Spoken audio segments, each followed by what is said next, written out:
I'm Polly Warren and welcome to the Positive Perimenopause Podcast. This is the place for some positive inspiration to help you through the rollercoaster ride of perimenopause. I truly believe that with the right support, knowledge and wellness tools, you can feel your best yet, because I'm learning this life phase can be a truly exciting and often pivotal time of life. With every episode, my mission is to support and empower you to own your menopause, because it's time to start taking care of the most important person, and yes, that's you. So thank you for being here and sharing your time with me. Now let's dive in. Hello, how you doing? I hope you've had a good week. Welcome back to the podcast. So this week, I'm sure many of you, like me, may well have children who are in the midst of exams, particularly here in the UK. We've got GCSEs on the go, A-levels on the go. My eldest actually has his first A-level today. I'm not too worried about him. He should be okay. And actually, he's taken it all in his stride. My middle son had an exam. Was it last week? I think it was last week, which was 25% of his final BTEC. So he takes it a year before the A-levels. That was a bit more stressful because this particular child hadn't done hardly any work, although he had told me that he was, but I got a email from his teacher about 4 days before his exam saying, I wonder if you could have a word because he doesn't appear to be doing much work. He's just done really badly on a test.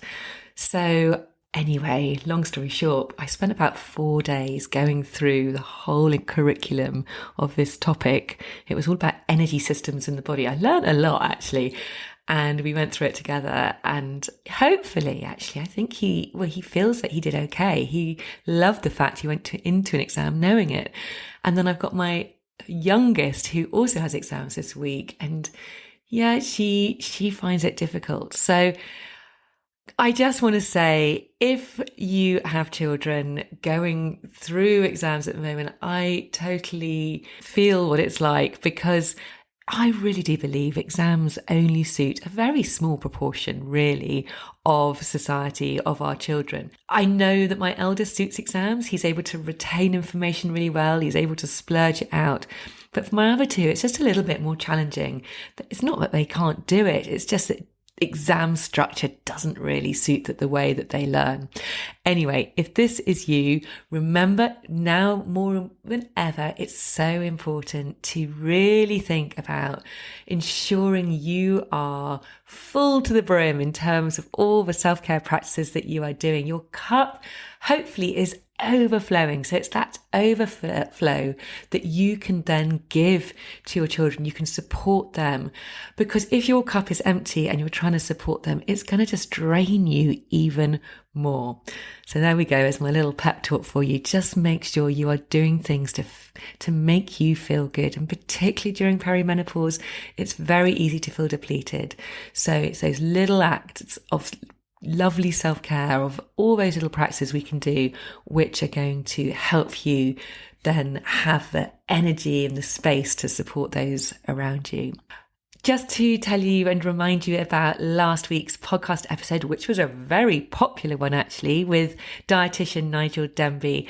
I loved talking to Nigel. He was very no nonsense. We talked about weight gain at menopause. So if you haven't had a listen to that, you can go back and have a listen. Okay, on to this week's episode. Now, this week I speak to Kate Organ, who is founder and consultant pharmacist of the Menopause Specialists. With nearly 20 years postgraduate experience working within the NHS, Kate holds the British Menopause Society Advanced Certificate, which is the highest level of specialist menopause training here within the UK. But it took Kate over 4 years to receive the correct help and support that she needed after lengthy and robust challenge to her GP, having undergone numerous unnecessary investigations and misdiagnosis of her own perimenopause.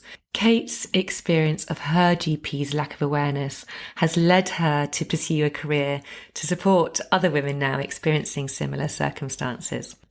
As a consultant clinical pharmacist, Kate has expert knowledge in the way that medications work, how they are processed by the body, and their risks and benefits.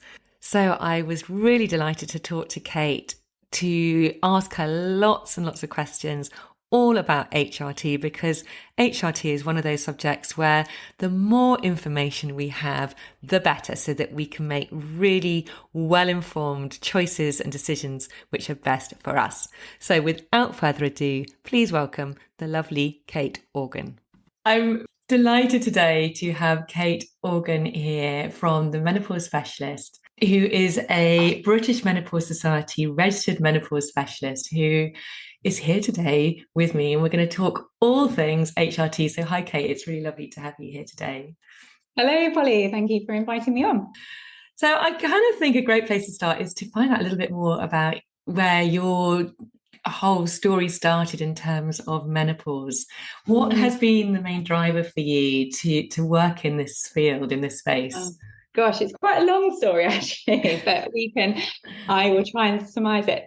So my career, I'm a consultant clinical pharmacist. I used to work a lot in the NHS. I was deputy chief pharmacist for a mental health trust. And I've always been a sort of independent prescriber. So I've worked with mental health patients for a long time. And part of that role, I was part of the multidisciplinary team in reviews of inpatient mental health patients, particularly in women's psychiatric units across the UK. And over my years, I've noticed that women were saying that their menstrual cycle was massively impacting their mood and their psychiatric symptoms. And in psychiatry, I'm as much to blame. I was part of that MDT as much as the other professionals working there. We just brushed that over. We didn't give that any credibility at all. So, we just went in, we had fixed ideas around sort of mental health and the root cause of these conditions, and the menstrual cycle was not given light. And over the years, it started to bother me. And actually, I could understand why hormones would be impacting our mental health. And then I had my last baby quite late. So I was sort of 39, 40. And we went through a IVF actually to get Minty, our daughter. And when I started my IVF at 39, I had 2-week trial of estrogen patches as part of the course, and I felt amazing on them. I was like, that's really strange. I must have lots of estrogen in my body, I wasn't achy, my mood was better, I wasn't sweaty. And, I didn't put 2 and 2 together. Then I fell pregnant, had a baby. Obviously, I breastfed as well. So I had low estrogens. I had all these things going on, and I just put it down to pregnancy. And then after I gave up breastfeeding around 9 months after my daughter, I realized that these night sweats weren't going away. My mood wasn't great. I was sort of experiencing anxiety, very physical symptoms of anxiety. I started getting migraines. My periods got heavier, but they were still very regular. And anyway, so I went to my GP and I said, something's not right. And they're like, oh, it's probably just adjustment after pregnancy. I was like, okay, I gave it a bit more time. Went back again. I was like, oh, I'm really exhausted. Something's not, went back again. I had lots of different tests, lots of blah, blah. And, I did have a bit of iron deficiency. But that was really the only thing going on. And then I read an amazing book and I thought, oh my gosh, I'm perimenopausal.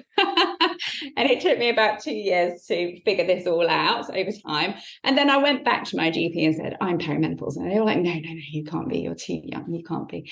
And then I had to get specialist help myself. And I thought, gosh, I'm probably not the only woman who's experiencing this. And I was just so passionate about it. And, I was researching myself around sort of risks and benefits of HRT, because obviously a pharmacist, that's what we do. And I was terrified about developing breast cancer. I didn't want to take something that would put me at risk. And so, I did lots of, I read all the scientific studies behind HRT. piece and their sort of risks and benefits. And then I started doing some professional learning and then a bit more, and some more courses led to more courses. And now I've just completed my British Menopause Society Advanced Certificate, and I'm a British Menopause Society Specialist. So it's been a journey of sorts, and now I'm helping other women who are struggling in a similar way. So it's extremely rewarding, and it's nice to come from a place of experience, because you can really relate to what women are going through on quite a personal level. So it's very nice. Yeah. Gosh, it's amazing that you've got to where you are now as an advanced British Menopause Society specialist, which is fantastic. I've got so many similarities in my story to yours. One thing which I think so many women do struggle with is, how do they know? Like you, it's like you obviously had a feeling something wasn't right, I kind of didn't know. I just knew something wasn't right. I had no idea it was perimenopause at the time. At least you had that understanding.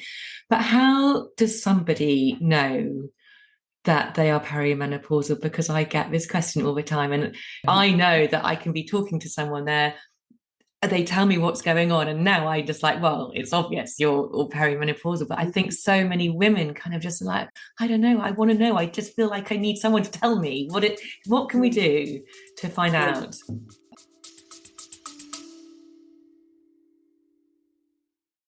A very quick break to ask you to hit the follow or subscribe button if you haven't already.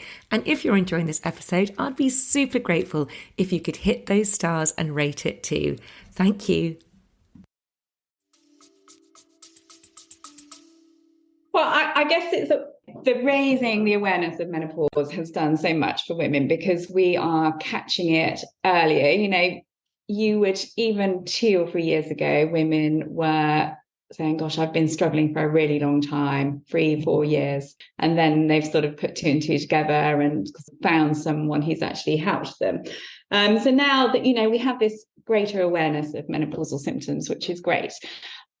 But even so, lots of women still, when they come to our clinic, have been struggling for a good 12 months or more. And I think it's, when you've got one thing, you think, oh gosh, I'm just tired. Life is busy. I'm stressed. I'm working. I'm juggling childcare. I'm juggling X, Y, and Z. Yes, I am going to be tired. And then they just accept that. And then when you get another symptom come in, if it's, I don't know, sort of muscular aches and pains or recovery after exercise, and then, sleep gets disturbed, or, then there might be some changes to your periods, not necessarily changes in regularity, but maybe sort of more heavy or lighter.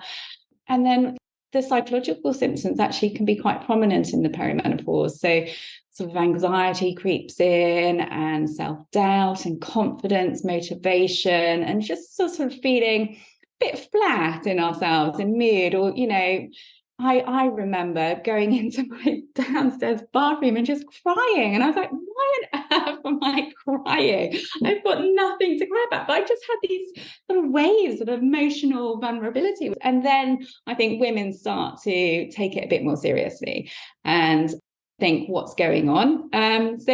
It's sort of about recognizing what's going on in your bodies and not ignoring it, and just thinking, could this be something? And it's great that girls and women are being educated around the symptoms. Absolutely.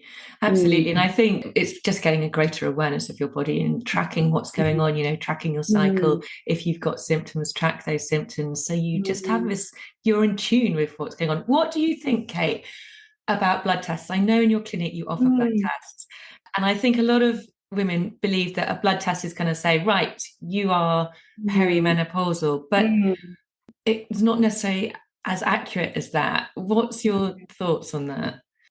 I think a majority of women, I would say, who come to my clinic would say, okay, I've tried X, Y, and Z. I've bought all the supplements under the sun, and I'm still not going back. And they want to just rule out iron deficiency, thyroid, vitamin D deficiency, or any other sort of sort of deficiencies or medical conditions. And that's absolutely fine, but it's not necessary whatsoever for the diagnosis of the perimenopause. And I'm quite clear about that. It's a clinical diagnosis. It's about your symptoms and your presentation. You don't, particularly over 45, it's the guidance is that we don't need blood tests. Between 40 and 45, I'm quite pragmatic. If it's very obvious what's going on, then I don't order blood tests. If there's some doubt or there might be a comorbidity or something else going on, then sometimes I order FSH levels, which is follicle stimulating hormone. But more often than not, it's, the diagnosis, it's a clinical diagnosis based upon symptoms. Yeah, because those blood tests are really just a point in time, aren't they? And our hormones are changing constantly throughout the day, throughout the month, throughout the hour. Exactly. And so, those blood tests might come back completely normal, and you would still go ahead with a diagnosis of the perimenopause based on symptoms. So, I don't want to say they're irrelevant, because we have guidelines about using them, particularly under 40 is I would say a bit more useful. And, it's important to do it at the right time. So within the first 5 days of the menstrual cycle, it's more accurate.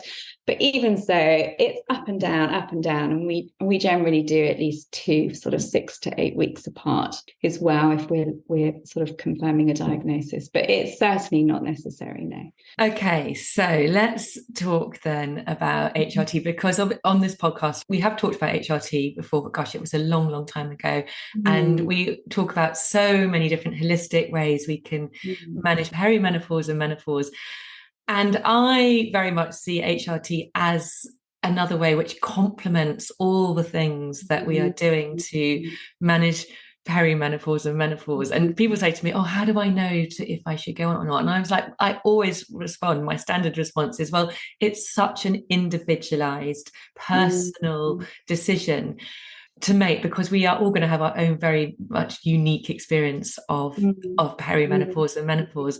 But the most important thing that you can do, which you have power over, is to get fully informed of all the facts, to know the benefits, the risks, so that you can then make the right choice for you. But don't listen to what your friends are saying and what's happening for them, because your body is very different to them. You're having a totally different experience. Do the research yourself. So firstly, do you agree with me? And secondly, what are some of the reasons someone might choose to go on HRT? I'm a strong believer in lifestyle as a huge influence on our health. And so if we want to be healthy, which is, the reason why we might consider HRT, is for the benefits to our health. If you had high blood pressure, just taking a high blood pressure medication isn't going to negate the fact that you're eating poorly, or you're not exercise, or you're stressed, which is causing, impacting your high blood pressure. And it's the same with the perimenopause and menopause. So I'm not saying there's no point of taking HRT without adjusting your lifestyle, but if you want to improve your health, generally lifestyle modifications are key. Exercise is so important generally for our mental well-being, our physical wellness in so many different ways, and what we're eating is huge as well. So, and all of them together give a great approach to looking after ourselves during this time. So in terms of the benefits of HRT, what are they? Well, you can get some so far, and you can get a long way with improving your diet, improving your movement, improving or reducing stress, and looking at your lifestyle, and picking out areas that are activating stress, or making symptoms worse, for example. But what can HRT, it does improve lots of symptoms. Some symptoms resolve, some symptoms improve significantly to improve your quality of life. And it depends on what symptoms are bothering you. Most women like to take a more natural approach, but there gets to a point where enough is enough. And actually, if it's impacting your ability to work, your relationships, your overall health, your mental health, then taking a bit of control and considering HRT might be an option for you. So there's the benefits of treating symptoms, which can be huge in itself. And then there are some future health benefits as well that we know about. So we know that using HRT helps to protect our bones and prevent osteoporosis, because we know women post-menopause, one on two of us might develop osteoporosis due to our loss of bone density, and also cardiovascular disease. So we know that up until the age of the menopause, sort of women have, favorable risk of cardiovascular disease compared to men, but after the menopause, we level out a bit with men. Our risk of cardiovascular disease goes up significantly. And that's all linked to estrogen and declining estrogen and our body composition changes and other metabolic changes within sort of the aging process and estrogen decline. So, we have those future health benefits and also sort of helping to improve symptoms, resolve symptoms that we're experiencing. So, there are clear benefits to using HRT. Yeah. And when someone comes to see you, and I'm really going to apologise to our American listeners, because I know that a lot of the listeners are from the US who listen to this podcast, because we're going to talk really about what we know in the UK, because I do know that there are differences around the world in terms of HRT. But when someone comes to you for HRT, how do you and how do they decide what type of HRT to have? Because there are so many different forms, aren't there? Yeah, absolutely. So it depends on in what stage of the menopause transition you're at initially. So if you're postmenopausal, there's different HRT regimes. So, there's 4 elements of HRT, I call them. So there's estrogen replacement. There's progesterone, which is crucial for protecting the lining of our uterus, our endometrium.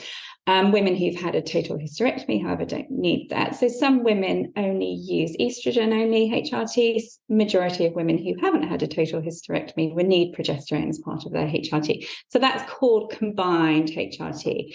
And then, then there's looking at where you are in your menstrual, so sort of your menopause transition. Are you perimenopausal? Are you still menstruating?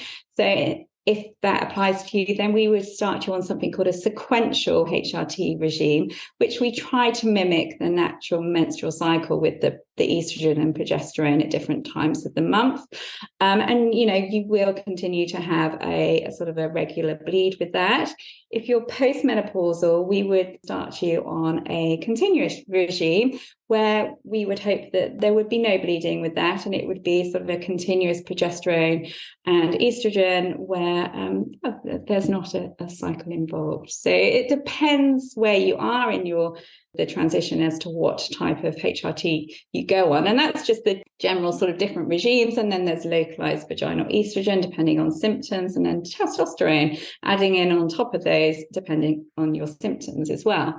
And then there's different types within the options of the progesterone, the estrogen, the localized vaginal estrogen, the testosterone. So then you have a choice around which products and also which hormone sort of replacement you use. So let's talk about estrogen replacement, for example. There is body identical estrogen replacement, which is generally transdermal estrogen through the skin, because it's the 17 beta estradiol, which is the body identical estrogen that we produce from our ovaries. Or there's oral preparations, but we tend to avoid those because they're associated with some risks of sort of blood clotting and not termed body identical because of that, and they get sort of metabolized into different estrogens within the body as well. So, you have a choice around dependent upon where you are in your transition, your risk factors, and how your personal choice about how you like to use medication. Majority of women will say, actually, transdermal, yes, it makes sense to use transdermal estrogen through the skin as a patch, a spray, or a gel. But some women, I've had one lady came to me today and she said, I'm always abroad. I'm constantly out, sort of, she works in sort of leisure. So she's constantly sort of swimming. And so she's like, I just want a tablet. And I said, well, okay, that's fine. But, there are some risks and I'll go through that with you. So it's also quite lifestyle dependent on what our preferences are. And just to make it clear that body identical HRT, which is available here in the UK, is made from wild yams, isn't it? Which is very similar structure, chemical structure to the estrogen, the estradiol that we make in our bodies. It's important within the UK. There's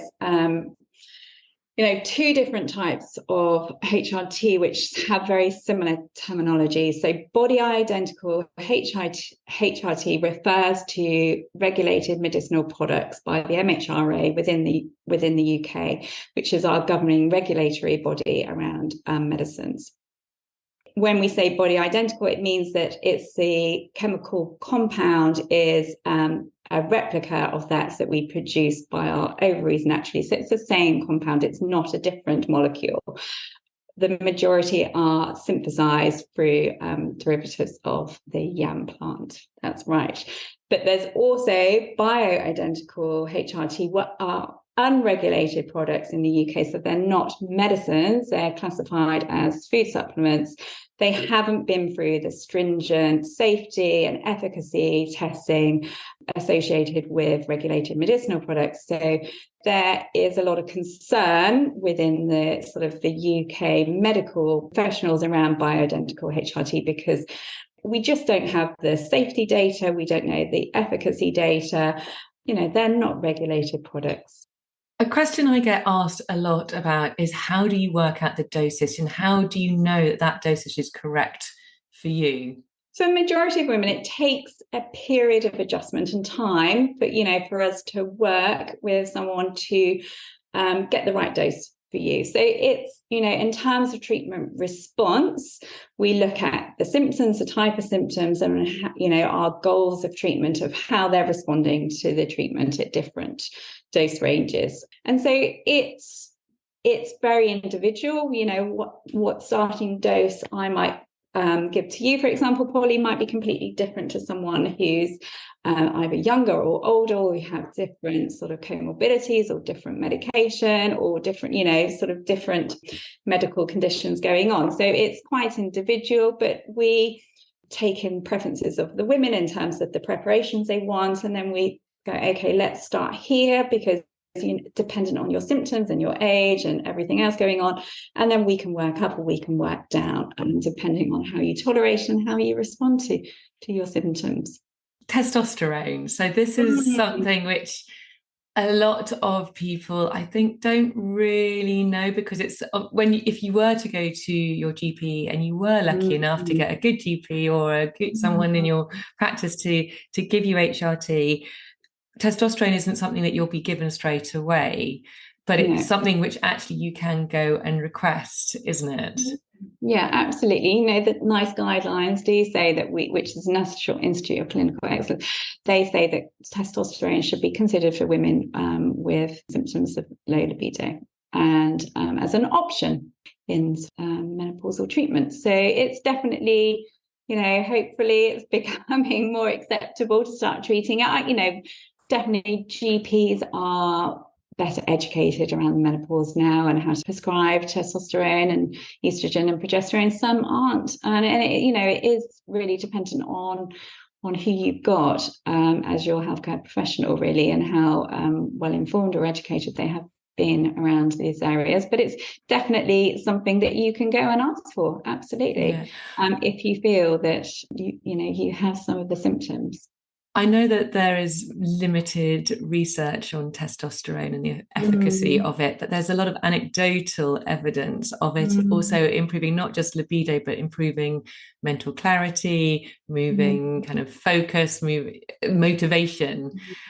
Is that something which you see as well? And is it something which those things are lacking, someone should perhaps go in and see if they can get hold of it?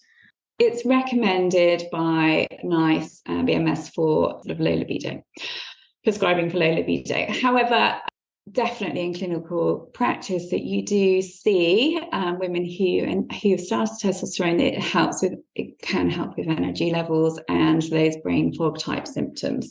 We don't have the clinical trials to say it's an evidence-based prescribing sort of indication. So that's why it's quite tricky at the moment. But, we need to do a lot of work in testosterone replacement in women in the UK, because we don't even have a licensed product to prescribe women. And so it's really tricky. So are those clinical trials ever going to happen? I don't know. I really hope so that we get that evidence base.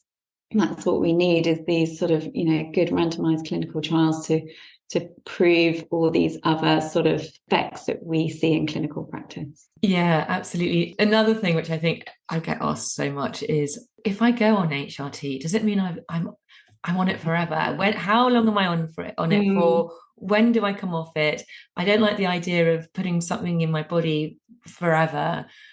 What do you suggest, Kate? There's no right or wrong answer about that. It's a constant discussion with your healthcare professional about risk versus benefits and what using HRT is doing for you in terms of your benefits, but what are your risks at the time? And our risks do change as we age. The main risk around HRT use that we're aware of is breast cancer risk, isn't it? And that's what we're all very concerned about. So up until 50, the current evidence is suggesting that actually we're not putting ourselves at any increased risk of breast cancer compared to the normal population by using combined HRT. But after the age of 50, we do have some evidence suggesting that, there is it's a small increased risk of breast cancer. It's 5 women per 1,000 of developing breast cancer over 5 years. And our natural risk of developing breast cancer in the general population does increase with age, because, it is part of the nature of breast cancer. It's more prevalent within sort of older age groups. So it's that continuous discussion around what are the benefits for me. There's no end point to using HRT. It's your decision. And if you get to a point where you think, I need some help at the moment, let me see if I have any benefits in resolving my symptoms with HRT. I'm really, struggling during perimenopause, menopause. Then you might get to a point in life where you think, actually, probably postmenopausal now, let me maybe consider reducing my dose. What is the minimum effective dose for me to stay on for a longer period of time? Or, or some women decide to choose to stay on HRT for life. And that's, it's completely individual. Or some women think, actually, I'm just going to use it for these tricky couple of years either side of my menopause. And that's your choice, really. Yeah. And in terms of those risks, though, there's that really great little pictogram, isn't there, which I really like, which shows that if you are overweight, the risk goes up massively. I can't remember how many. It doubles. So the general population risk is sort of the general population in the UK of breast cancer, developing breast cancer after 50, in the UK is 23 women per 1,000. That goes up to 27 if you're on combined HRT, 27 women per 1,000 in the population developing breast cancer within the UK over 5 years. If you have a BMI over 30, you're classified as overweight or obese, that doubles. That 23 goes up to, there's an additional 24 cases. We know that, our lifestyle and sort of these added health factors are really important in cancer risk, as well as, there's an increased risk if we drink 2 or more units of alcohol a day. But also what's really important to grab onto is actually there's risk reduction if you're exercising regularly, which is huge. So if you exercise for 2.5 hours a week regularly of sort of moderate intensity exercise, that does reduce that 23, that baseline incidence of 23 women in 1,000 by 7. So that's significant, and something to really bear in mind. Yeah, I mean, it just really highlights that fact that it is so important to look at every aspect of your health as you're going through menopause. HRT is not a magic pill. It can absolutely be a lifesaver for so many, but it's not a magic pill that unfortunately, well, not unfortunately, fortunately, because actually we get to really look at our lifestyle at this stage. But we need to make some changes if we're not moving our body and if we're not eating in a way which is supporting us. I asked some people in my Facebook group if they had any questions. I've just got a couple of questions for you. Okay. The Mirena coil. So that is another way of getting the progesterone into your body, and it's as well as contraception. But for many people, when they have Mirena coil, don't get a cycle at all. They have no period. So one thing which I think a lot of people wonder is, how do you know when you are postmenopausal if you have a Mirena coil? Just to clarify that postmenopausal is when you've not had a period for 12 months. Yeah. Exactly. So the Mirena coil, as you know, it can stop your endometrium building up, so you don't shed, so you don't have a bleed, which is great for a lot of women. Lots of women like that, but we don't know if we're having a monthly ovulation, a monthly cycle in that respect. Without testing our FSH, that's one thing you can do, is test your FSH, but generally we just don't know. And so, we know the average age of the menopause is around 51. So you can make assumptions around whether or not you're postmenopausal or not, dependent on age, but that's not that accurate. But so you could have a blood test if you wanted to, but obviously for HRT purposes, you replace that, or you replace it every 5 years. So you can also have a break and then you'd find out. But otherwise, you don't really know unless you've had an FSH level or you've had it taken out. So if you're on the HRT, which is when you're having a break for your monthly cycle, when you're postmenopausal, presumably that cycle will stop. Or if you're on the HRT, will it just keep going? Yeah, so it changes from what we call a menstrual bleed to a withdrawal bleed. So the progesterone element is the critical reason why we use progesterone, is to maintain that lining of the uterus and to shed it, to keep it healthy. Estrogen's role in the reproductive part of its role is to build a nice, plump, lovely lining for a potential pregnancy. And so when you're using HRT, it continues to do that. So if you're on a sequential regime, you will have a monthly bleed. We get to a point of women where we say, okay, you've been on, depending upon age or where you are, sort of when you start HRT, after a period of time, we could say, shall we try going on a continuous regime where we're aiming for no bleeding? That's where you have a regular progesterone every day at a slightly lower dose, but it just it doesn't cause that shedding, and it just maintains that lining a bit better so it doesn't build up. Right, got it. All right, I'm just going to see if we might well have answered all the questions which I've got. The first one is, what happens when you're 40 and they won't give it HRT to you because you're classed as too young? Challenge that. It's my experience personally and professionally. I think the point, what we know, the average age in the UK is of the menopause is 45 to, and the average age is 45 plus is considered a normal menopausal age. So some women develop perimenopausal symptoms 2 years before that last menstrual period. Some women have it up to 10 years beforehand. So I never say never in women in their early 40s. No, it's more prevalent than we think. Yeah. Oh, I was one of them. Yeah, absolutely. So another one, can you take HRT with the mini pill? Yes. Yeah. Okay. I'm presuming the mini pill, they're suggesting the progesterone only pill. Yeah. And actually, HRT in itself isn't a contraceptive. So lots of women use a POP or a progesterone only mini pill alongside HRT. Okay, great. All right. Here in the UK, there's a new government initiative which supports people who can get HRT financially.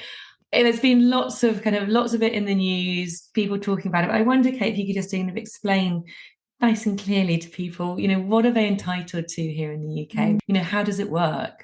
So the prepayment certificate is now available for any women who's prescribed HRT, licensed HRT, which is important. to get their HRT for a 12-month period under one payment for your prescription. So you pay, I think it's just under £20 for a year, an annual subscription for a prepayment certificate for HRT. If you're on estrogen patches, progesterones, then that would be included no matter how much you're getting. What isn't included is unlicensed preparations, and that is the testosterone, because we don't have a licensed preparation at the moment. And I did look at the government website last night. Some women use Tibolone also as an alternative to estrogen and progesterone, and that isn't on the list either. So yeah, there are some exclusions, but the majority of the regulated products are included within that prepayment certificate for that £20 a year. So it's brilliant. There are some combined preparations where you get the progesterone and the estrogen within one formulation. But if you're on a separate patch, a separate progesterone, a separate vaginal estrogen, then, that's 3 prescriptions per month, which, is coming to nearly £30 a month. So £20 per year is actually a very, very reasonable and good deal, I think. Okay. So I think, just to reiterate to everyone, really make sure that you just know what the benefits are for you, the risks are for you. And we did talk about, obviously, breast cancer. There is a very small risk of blood clotting as well, isn't there? As you said, particularly through the oral type of HRT. Yeah, so it's so the risk of blood clot is more associated with oral HRT and the type of progesterone that you're using. So the body identical transdermal estrogens, there's no increased risk of blood clots associated with that. And then just some of the side effects. I mean, I think people think, oh gosh, testosterone, there are some side effects to that. What might those be? We've got some good guidance around the use of testosterone within the UK to make it safe for women. So we have a female physiological serum, or sort of total testosterone blood level. So as part of the treatment, we would test levels beforehand to make sure that they're not raised before we start treatment. We would then initiate treatment at a female physiological replacement dose, which is a very low dose compared to the male replacement dosing. And so then we tend to test testosterone levels, total testosterone levels, with between 6 and 12 weeks after starting testosterone. It's sort of like a backup to make sure that that dose is actually what your body is processing and getting it within the female physiological range. That's how we dose it. In terms of side effects, so the majority of women who dose within that safe therapeutic range, the side effects are minimal, but they're not. There's side effects of majority of medicines. They're generally linked to whether or not if you're taking too high a dose. For example, when you're applying your testosterone, what we always recommend is that you rotate where you apply it so that you're not constantly applying it to the same area as skin. And so, if you do that, you can get some excessive or coarser hair growth in a particular area. So we associate testosterone with male characteristics, don't we? So sort of at very high doses, when we're treating women who want to go for a sex change, for example, they have high doses of testosterone to get those male characteristics. So changes to our hair growth and body sort of changes more towards male characteristics and what can happen at very extreme high doses. But that's why we do blood tests, so that we know that we are just within the normal female physiological level. Great. Okay. Kate, my final question, which I ask to everyone, is because this is called the Positive Perimenopause Podcast, I like to give the listeners just one practical, actionable tip which they can take away today and use. What would you recommend? I think it's about framing your mental attitude towards the perimenopause. Lots of my friends, because I went through the menopause or perimenopause, I'm not menopausal yet.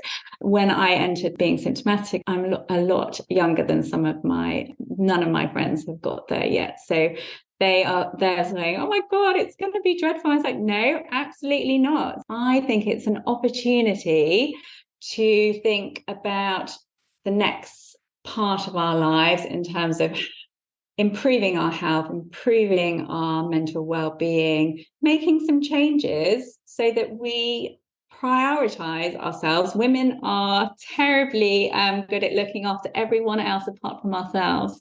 So I would say look at it as an opportunity for growth, development, and changes to improve your health. Yes, love that. I absolutely wholeheartedly agree with all of that. Kate, thank you so much today for coming on and giving us all the facts and information about HRT. I really hope everybody is feeling much more informed. And yeah, just remember that this is a decision which you have to make for yourself. And I'm sure you'll make the right decision, whatever that might be. So thank you so much for coming on. It's been a real pleasure. If anybody wants to get in touch with you, find out more, where can they come and find you, Kate? So I run a menopause clinic called the Menopause Specialists. We have clinics in Guildford and Hazelmere in Surrey and on the Surrey-Sussex-Hampshire border. But we also obviously see women on video consultations across the UK. But we have a great website as well where you can find further information. We also have a link to the menopause symptom questionnaire as well. So if you're wondering if what's going on might be linked to the perimenopause or menopause, then you can go on our website and find some further resources. You can follow us on Instagram or Facebook. Right, I'll put all the links into the show notes. Thank you so much for your time today. You're welcome, Polly. Good to speak to you. You too. I will, as ever, put Kate's details into the show notes. Okay, here are the key takeaways. Number 1, track your cycle and your symptoms. Don't ignore what's going on in your body. Number 2, blood tests are not needed if you're over 45 to find out if you're perimenopausal. It's a clinical diagnosis based on symptoms. Number 3, blood tests aren't particularly helpful as hormone levels are constantly changing. A blood test can come back normal and you can still be perimenopausal. Number 4, if you want to improve your health, we do know that lifestyle modifications are key. However, for many, HRT can also improve many symptoms, but in conjunction with a healthy lifestyle. Number 5, HRT also helps protect our bones and prevents against osteoporosis and cardiovascular disease. Number 6, body identical HRT is regulated in the UK. Body identical means that it's a chemical compound which is a replica of that which we produce by our ovaries. Bioidentical HRT is unregulated in the UK, which means it hasn't been through the stringent safety and efficacy testing. Number 7, the type of HRT and the doses to take vary according to each individual. Make sure you have your facts so you can work out what's best for you with your healthcare practitioner. Number 8, testosterone can be considered if you have low libido. It can also help with energy levels and brain fog, although there isn't any clear evidence yet. Number 9, up until the age of 50, there isn't any evidence that we're putting ourselves at any increased risk of breast cancer. After 50, there is evidence of a slight increase with risks doubling if you have a BMI over 30. However, the good news is if you exercise 2.5 hours a week, your risk decreases significantly. Number 10, challenge your healthcare practitioner, particularly if you're not given HRT, if you're told you're too young and you want it. And number 11, look at menopause as an opportunity for growth, for development, and changes to improve your health. I really hope you've enjoyed this episode and you found it helpful. If you've got any questions at all, you can get in touch with either Kate or myself and we'll do our best to help you. If you have found this episode or any of my other episodes useful and helpful and you would like to do something back in return for me, I would be more than grateful if you could leave a review and rate and subscribe to this podcast. It really does help get this podcast out there. It gets more people listening to it. It means that we can get really good guests on as well. And also just a reminder, if you feel like you could do with some help to getting yourself back on track, you're perhaps really struggling at the moment with perimenopause, you don't know where to start, or you just can't stick to healthy habits and you need a bit of support, get in touch, let me know. There is so much that can be done. There is no need to struggle on through this stage of life. Thanks again for listening. Remember, you are always stronger than you think you are, and you are totally awesome. And I look forward to speaking to you next week. Take care. Bye.